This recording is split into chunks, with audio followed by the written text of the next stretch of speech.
Assalamualaikum warahmatullahi wabarakatuh. Bismillah, alhamdulillah, wassalatu wassalamu ala rasulillah wa ala alihi washabihi wa man wala amma ba'du. Yang saya hormati, saya cintai dan saya banggakan seluruh anggota Jamiah Hamalatul Quran Kabupaten Mojokerto. Atas nama penasehat, saya mengingatkan bahwa kita semuanya, para hufaz ini, juga siapapun saja yang membaca Al-Quran, diwajibkan memelihara tajwid. Al-Quran diturunkan dengan tajwid, dan membaca Al-Quran tanpa tajwid berdosa. Dan ternyata masih banyak sekali orang-orang yang belum memahami secara betul tentang ilmu tajwid ini. Oleh karena itu perlu sekali dalam Jamiah Hamalatul Quran ini ada suatu kegiatan pengajian ilmu tajwid. Mungkin saja nanti guru-guru kita, masyayikh kita di Jamiah Hamalatul Quran ini akan mengisi pengajian ilmu tajwid di lain waktu. Untuk sementara ini saya ambil giliran pertama untuk memberikan pengajian tajwid setiap seminggu sekali. Saya tetapkan pada hari Jumat. Jadi dimohon sekiranya tidak terlalu sibuk untuk setiap hari Jumat membuka audio pengajian ilmu tajwid yang saya rekam untuk Jamiah Hamalatul Quran. Baiklah, mulai saat ini akan segera saya mulai pengajian ilmu tajwid yang sifatnya ini adalah pengajian pendalaman dan membetulkan pemahaman-pemahaman yang salah tentang hukum-hukum tajwid, baik itu yang sudah tercetak dalam buku maupun pemahaman orang yang membaca buku-buku tajwid itu sendiri. Pelajaran pertama, dasar-dasar ilmu tajwid. Seluruh ilmu ada dasar-dasar, sedangkan tajwid juga ada banyak dasar-dasar yang harus diketahui oleh orang yang mau belajar ilmu tajwid. Pertama, tajwid menurut bahasa adalah kata dasar daripada jawada yujawwidu tajwid, yang berarti memperbaiki atau mendalami, mengindahkan, dan seterusnya. Adapun menurut istilah, yakni istilah ulama tajwid, tajwid adalah suatu ilmu yang membahas tentang kalimat-kalimat Al-Quran dari sisi hak-hak huruf dan tuntutan-tuntutannya, serta membacanya dengan baik. Yang dimaksud dengan hak-hak huruf adalah makhraj dan sifat-sifat yang tidak bisa dipisahkan dari huruf itu, seperti mengucapkan huruf dengan mengalirkan nafas, mengucapkan huruf dengan memantul, mengucapkan huruf dengan melepas suara, dan seterusnya. Sedangkan yang dimaksud dengan tuntutan-tuntutannya adalah hukum-hukum yang timbul akibat bertemunya satu huruf dengan huruf yang lain, seperti hukum mat, idhar, idgham, tebal, tipis, dan lain sebagainya. Yang dimaksud tebal tipis adalah tebal tipisnya huruf ra yang tidak selalu dalam satu keadaan, ya. Jadi tuntutan-tuntutan ini umpamanya nun bertemu ya. Mestinya nun kalau mati umpamanya man, ya harus dibaca jelas man, ya. Tapi karena kemudian bertemu dengan ya, maka berubah menjadi mai, ya. Ya. Minkum aslinya minkum. Ya, berubah menjadi minkum. Panjang seperti ya, panjang 2 harokat. Karena bertemu dengan hamzah, berubah menjadi panjang 4 harokat. Ya,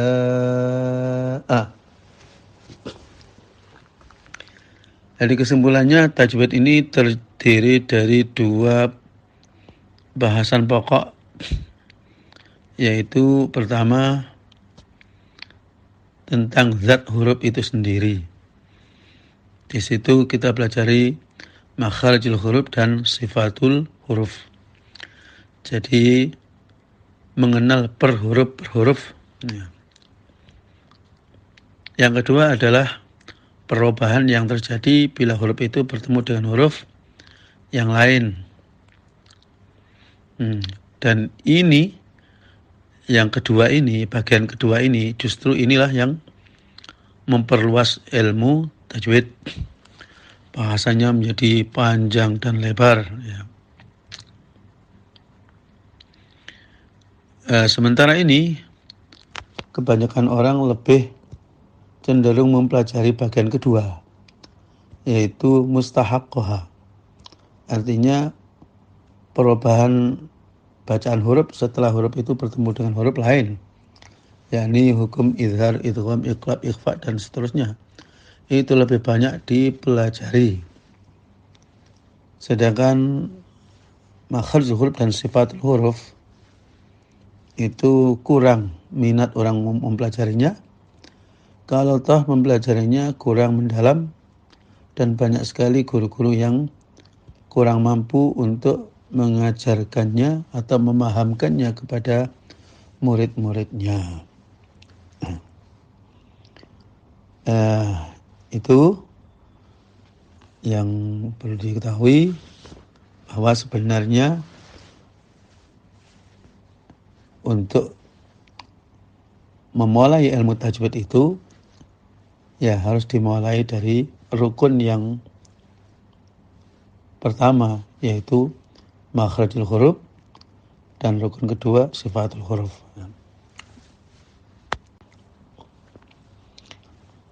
Selanjutnya dasar yang kedua, hukum mempelajari ilmu tajwid. Ilmunya. Tajwid terbagi menjadi 2 bagian, yaitu tajwid amali atau tajwid praktek, dan tajwid ilmi atau tajwid teori, yang masing-masing memiliki hukum tersendiri. Hukum tajwid amali artinya hukum orang mempraktekkan tajwid dalam bacaan, atau hukum membaca Al-Quran dengan tajwid. Hukum baca Al-Quran dengan bertajwid sebagaimana Al-Quran itu diturunkan kepada Nabi Muhammad SAW adalah wajib aini. Wajib bagi siapapun yang sedang membaca Al-Quran. Kewajiban itu berdasarkan dalil Al-Quran, hadis, dan ijma'. Adapun dalil-dalil itu tersebut bisa dicari, karena pelajaran tajwid ini kita berusaha untuk jangan berdele-dele, ya. Yang jelas ada dalilnya Quran, hadis, dan ijma'.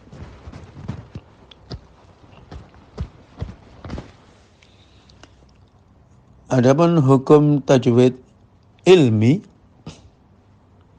artinya hukum mempelajari ilmu tajwid, ilmunya, mengetahui kaidah-kaidah dalam tajwid. Para ulama berbeda pendapat tentang hukum mempelajarinya. Pendapat pertama, hukumnya fardu kifayah. Yani harus ada orang-orang tertentu yang mendalami ilmunya. Ya. Kan ada orang yang sudah betul bacaannya tapi tidak mengetahui ilmunya. Umpamanya ada orang membaca mayya'mal, sudah didengungkan dan dengungnya panjangnya sudah sesuai ya. Tapi dia ditanya, sebenarnya Anda membaca mayya'mal itu hukumnya apa atau bacaan apa? Dia tidak mengerti. Ya. Ditanya berapakah panjangnya dengung itu di situ, dia juga tidak mengerti. Pokoknya saya berdasarkan mendengar guru saya mengajarkan seperti itu, gitu aja. Berarti dia itu sudah mengamalkannya tapi tidak tahu ilmunya. Sama halnya kita lancar berbahasa Indonesia tetapi tidak mengerti tata bahasa. Jadi mengetahui ilmunya, hukum-hukum, ya, hukum tajwid, pembagian mat, pembagian hukum normati dan seterusnya, itu hukumnya fardu kifayah. Akan tetapi perlu diketahui bahwa fardu kifayah itu sendiri ada luas wilayahnya. Umpamanya ya, fardu kifayah setingkat desa. Satu desa harus ada salah satu orang yang mampu atau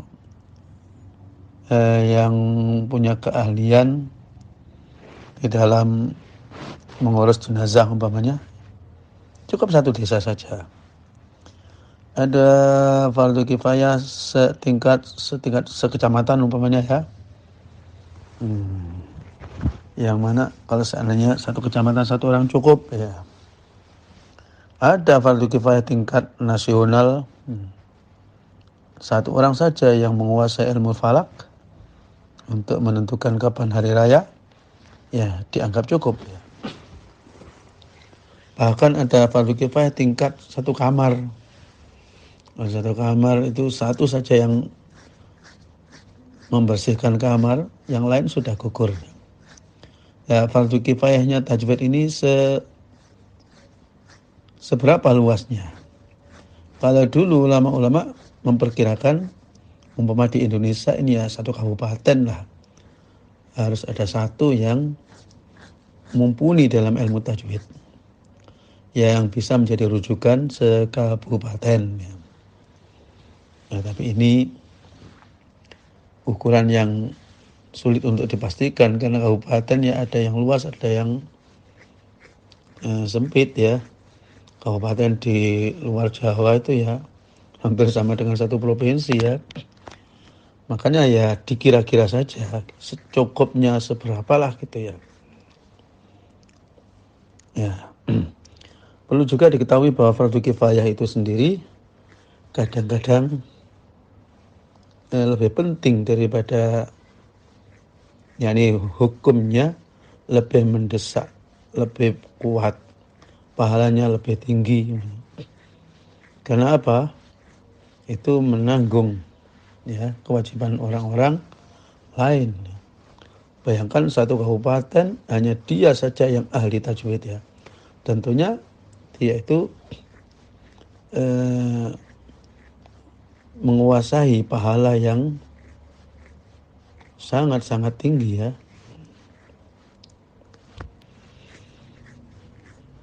Ya. Tetapi ada juga yang berpendapat bahwa hukum mempelajari ilmu tajwid itu wajib istilahi. wajib mempelajari, tapi kewajiban ini tidak mengakibatkan kalau orang meninggalkannya dosa. Seperti halnya ilmu nahwu, umpamanya ja zaitun. Zaitun wajib dibaca tun, bukan dan, bukan din ya. Wajib dibaca rafa ya. Wajib di sini bukan wajib kalau umpamanya dibaca ja zaitan maka dia berdosa, ya enggak ya.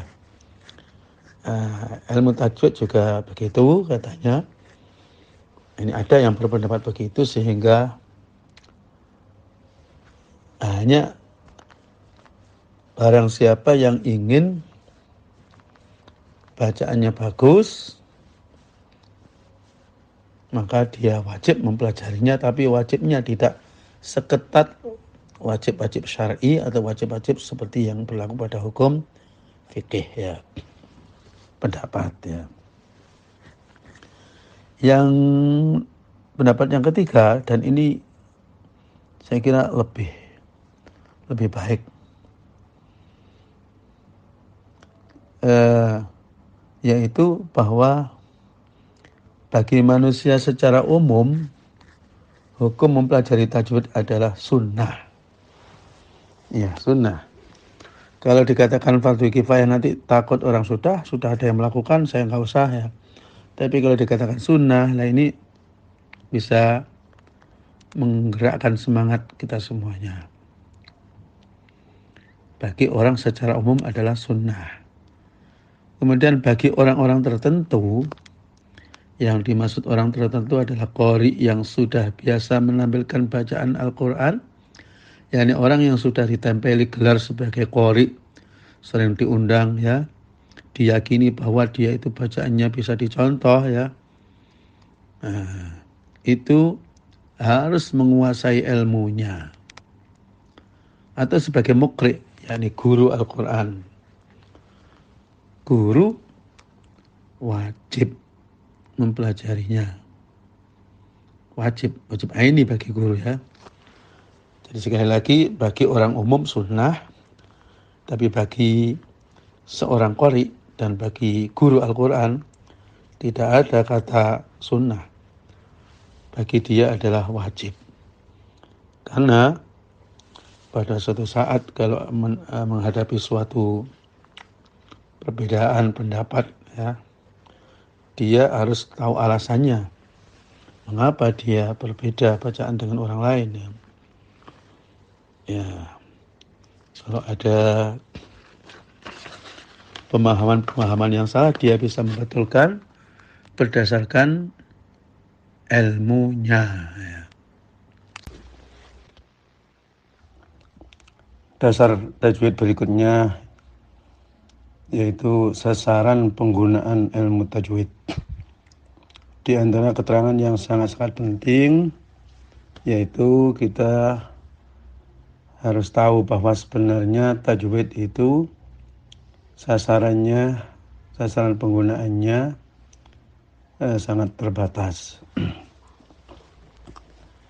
Menurut jumhur ulama atau sebagian besar para ulama, bacaan yang harus dibaca dengan tajwid hanyalah Al-Quran. Bacaan-bacaan lain, umpamanya baca kitab apapun lah, umpamanya percakapan dalam bahasa Arab ya, umpamanya baca wirid istighosa dan sebagainya, itu tidak dituntut menggunakan tajwid.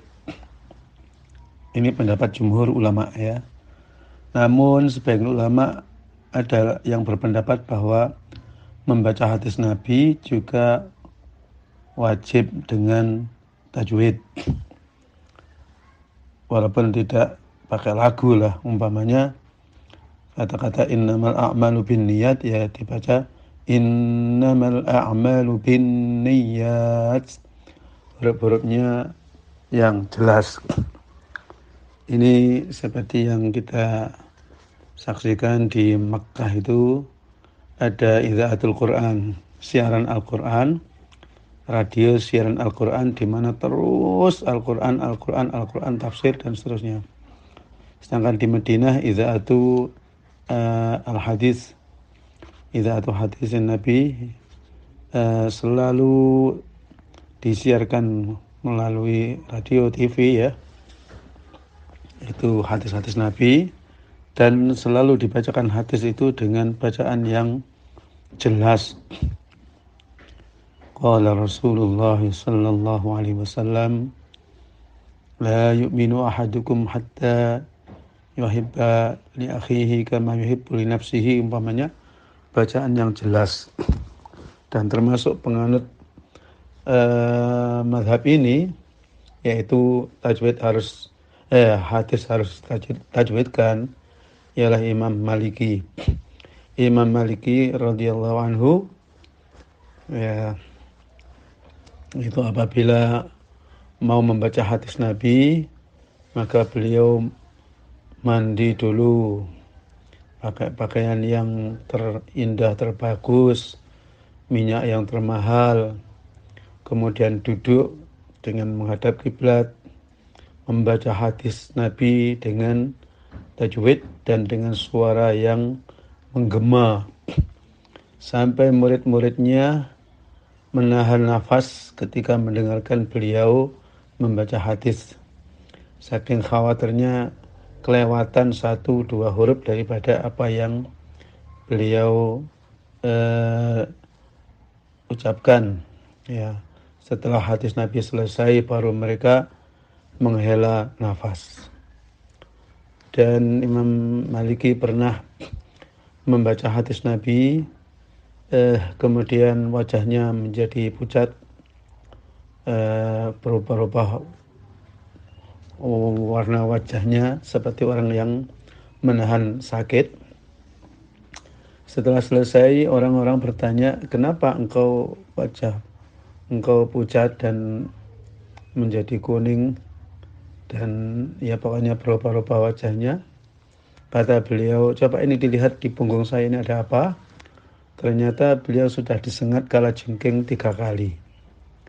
Ya, beliau menahan, tidak bergerak dan tidak berhenti membaca hadis karena saking tawaduknya dengan hadis Rasulullah sallallahu alaihi wasallam. Terkait dengan masalah tidak wajibnya orang menggunakan tajwid selain Al-Quran atau selain Quran dan hadis ya, ini harus kita sadari ya, karena ada orang-orang yang memaksakan apa saja ditajwidkan. Padahal banyak sekali bacaan-bacaan kita yang sulit kalau mengikuti tajwid. Umpamanya kita membaca zikir la ilaha illallah, la ilaha illallah, la ilaha illallah, itu kalau dengan tajwid kan tidak boleh ya. La ilaha mestinya la ilaha, illallah mestinya illallah, illallah ya. Sampai ada orang yang melarang membaca la ilaha illallah dengan agak terasa tebal, la ya. Menurut mereka la itu tebal, jadi membaca la ilaha illallah harus la ilaha illallah, la ilaha illallah.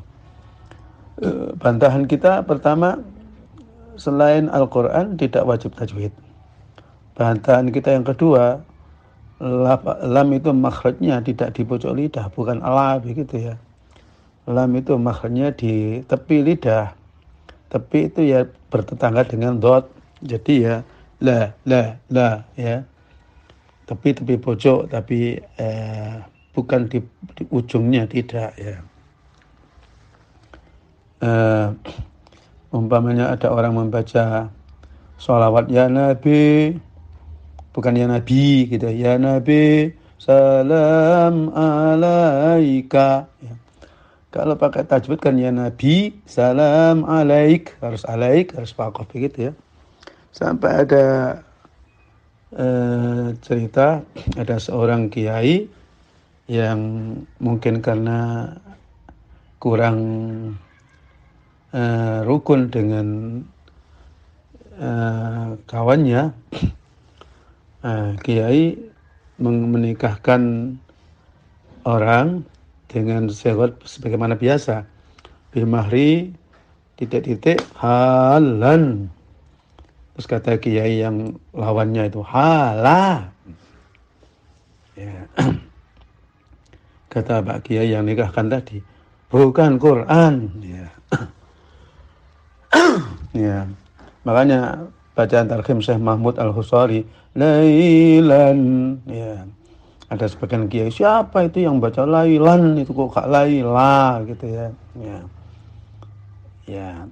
Seperti kita membaca ya Rabbi sholli ala Muhammad ya. Itu salah semuanya kalau kalau umpamanya harus pakai tajwid. Ya Rob, mestinya kan ya-nya yang panjang ya, terus robnya itu pendek. Lah baknya nggak ada ya-nya. Soli, lamnya nggak ada ya-nya. Kemudian ala dibaca ala gitu saja ya. Memnya dipanjangkan. Hamad, tidak ada dengung, memnya panjang mat ya. Banyak sekali sholawat apa saja itu. Sampai ada sholawat yang terkenal di Arab itu La ilaha illallah, La ilaha illallah. Tidak masalah ya, karena bukan Al-Quran. Apalagi lafaz-lafaz yang diucapkan itu sudah lafaz yang lumrah. Jadi orang tidak mungkin kok la ilaha illallah, apa artinya? Artinya sudah jelas la ilaha itu ya tulisannya la ilaha bukan la ya. Ya.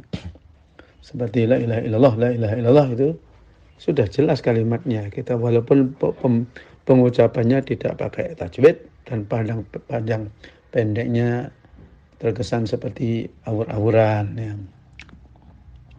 Tapi seandainya ditajwidkan ya monggo saja ya.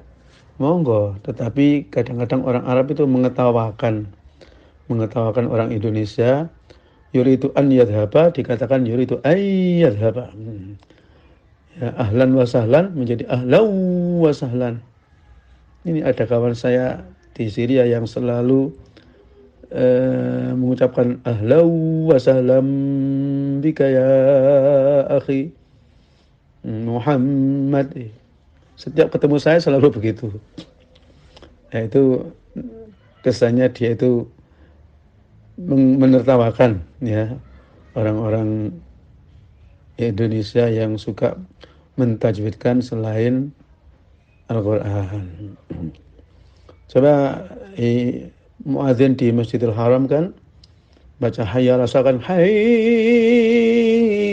alas. Nah itu kalau tajwid kan salah, masa bisa tajwid tasdid dipanjangkan ya, dipanjangkan, didengungkan ya. Ya begitu. Falah ya, setiap falah selalu diakhirkan ya. Jelas ya bahwa kita tidak usah memaksa-maksakan untuk mentajwidkan bacaan-bacaan selain Al-Quran. Dasar berikutnya, keutamaan ilmu tajwid. Ilmu tajwid dapat dikatakan sebagai ilmu yang sangat-sangat mulia, sangat-sangat utama, karena ilmu ini berkaitan dengan kitab Allah, kitab yang paling mulia, paling suci dan agung, yaitu kitab Al-Quran, di mana Rasulullah SAW pernah mengatakan perbandingan antara Quran dengan selain Al-Quran itu seperti Allah dibanding dengan makhluknya ya. Ya, karena ilmu itu kemuliaannya tergantung pada apa yang dibahas. Ya, seperti umpamanya ilmu kedokteran semakin tinggi derajatnya karena ilmu itu mengurusi manusia. Berbeda dengan ilmu pertukangan yang mana ilmu itu mengurusi benda-benda. Jadi apa saja yang terkait dengan Al-Quran maka ikut menjadi mulia, ya. Oleh karena itu maka ini termasuk mukjizat daripada Al-Quran, di mana orang mempelajari ilmu tajwid itu tidak pernah bosan. Berkali-kali pertemuan ngaji tajwid, mengulang lagi, ya tidak bosan. Karena terbawa terkait dengan ketidakbosanannya kita membaca Al-Quran. Dasar berikutnya yaitu perintis ilmu tajwid, yakni penyusun, ya perintis. Ilmu tajwid dirintis oleh para ulama. Para ulama, ya, dengan berdasarkan praktek musyafahah atau praktek membaca berhadapan-hadapan langsung dengan guru yang mereka ambil dari guru-gurunya, dan hubungan sanadnya bersambung sampai Rasulullah SAW. Ilmu tajwid belum ada pada masa Rasulullah SAW, namun bacaan Rasulullah SAW adalah contoh dan dalil atau referensi untuk pembuatan kaidah-kaidah ilmu tajwid. Jadi ilmu tajwid itu berdasarkan praktek Rasulullah yang beliau ajarkan kepada para sahabat-sahabatnya. Pada kala itu belum ada istilah-istilah berapakah jumlahnya huruf idhar, ya. Huruf idhar, huruf idgham bigunnah kumpul pada yanmu, ya. Bacaan mangkana itu disebut gunnah, ja'a itu disebut majib, seterusnya. Istilah-istilah seperti itu, kaidah-kaidah seperti itu tidak ada pada zaman Nabi, ya. Itu adalah disusun oleh orang-orang belakangan. Tidak beda dengan ilmu-ilmu yang lain, ya. Ilmu nahwu, ilmu shorab, ilmu apa itu adanya belakangan. Dan gerakan ilmu pengetahuan termasuk tajwid ini perkiraan adalah pada masa khilafah Abbasiyah, dan pemerintahan Islam itu pertama Madinah, kemudian Madinah kan Rasulullah dan Khulafaur Rasyidin, ya. Kemudian Syria, yakni khilafah Bani Umayyah atau dinasti Bani Umayyah. Kemudian khilafah Bani Abbasiyah, di mana pada masa Bani Abbasiyah itu sudah tidak ada lagi perang-perang untuk ekspansi atau perluasan jajahan Islam.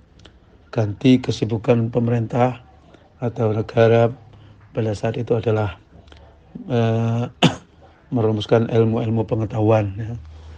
Termasuk ilmu tajwid, ulumul Quran, dan seterusnya. Ada pertanyaan yang menggelikan. Seandainya Abu Bakar Siddiq bangkit dari alam kubur, ditanya, berapakah hukumnya nun mati? Ya. Kira-kira ya tidak bisa menjawab, ya. Ya, karena beliau itu belajar dengan praktek saja, membaca sebagaimana Rasulullah membaca. Sehubungan dengan itu sangat mungkin sekali kalau ilmu tajwid ini berkembang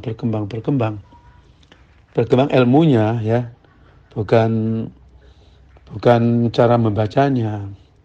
Ini ada orang yang mengatakan bahwa orang-orang Mesir itu suka mengembangkan tajwid, bukan ilmunya tapi prakteknya.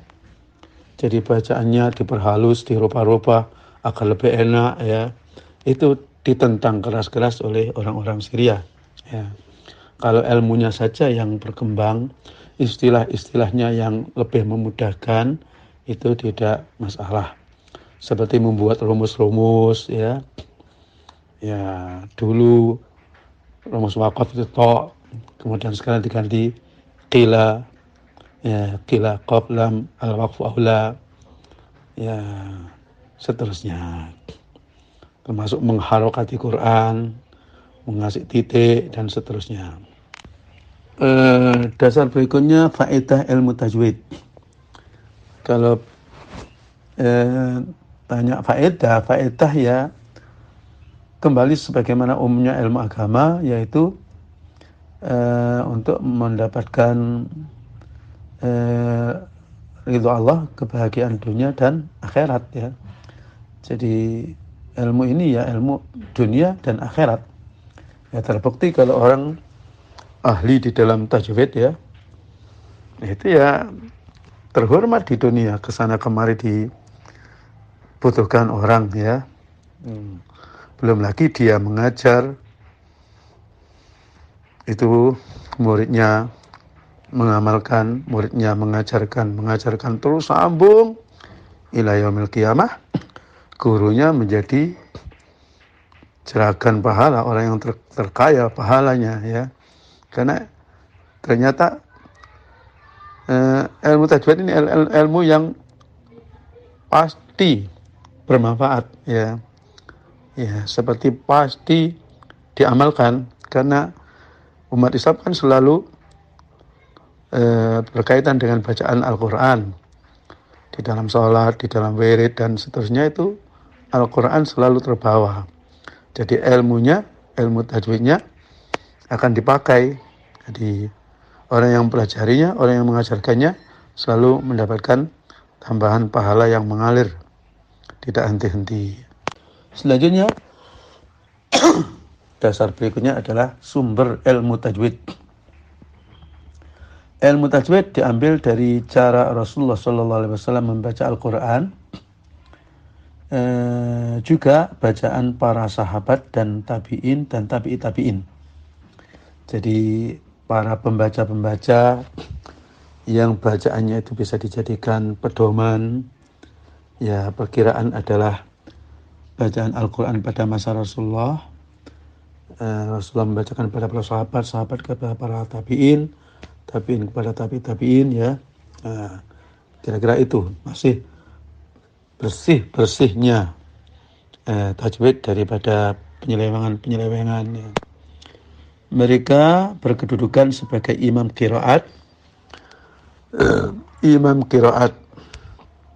atau juga disebut dengan istilah muqri. Muqri itu dari kata-kata aqra'a, membacakan diartikan mengajar, memberikan contoh bacaan yang benar seperti ini ya. Jadi guru Al-Quran yang tugasnya adalah membetulkan bacaan, mentasheh bacaan, itu disebut muqri. Adapun guru Al-Quran yang bertugas untuk membimbing orang menghafal Al-Quran, yang biasanya duduk mendengarkan saja, kalau salah baru di tok atau diingatkan, nah itu disebut muhaffiz ya. Istilah ini perlu kita populerkan. Jadi kalau ada seorang hafidz Al-Quran yang punya pondok pesantren, kemudian dia itu ahli di dalam membimbing santri menghafal Al-Quran ya, mengantarkan santrinya sampai khatam menghafal, dan beliau juga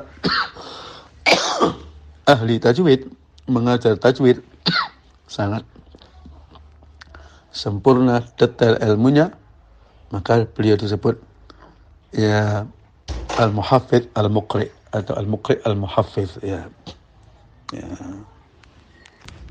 Terakhir, nama ilmu tajwid. Sepanjang masa nama ilmu ini hanya satu, yaitu ilmu tajwid. Kalau kita cari buku-buku tajwid yang lama, ya semuanya itu namanya ilmu tajwid. Tidak pernah didapatkan seorang ulama yang menggunakan istilah-istilah lain.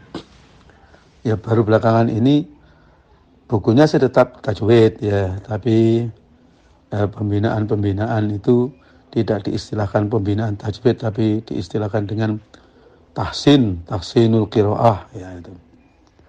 Ya saya kira ya tidak masalah ya. Tapi sebenarnya nama tajwid ini adalah sejak dari dirintisnya ilmu ini sampai masa kini ya masih ilmu tajwid ya. Sekali lagi, tajwid itu ada tajwid ilmi, yaitu ilmu tajwid atau tajwid teori, ada tajwid amali, ya, tajwid praktek. Adapun tajwid praktek nanti akan saya jelaskan hakikat-hakikat daripada tajwid amali. Karena dengan mengetahui hakikat-hakikatnya, kita tidak akan mudah salah di dalam memahami tajwid ini sendiri.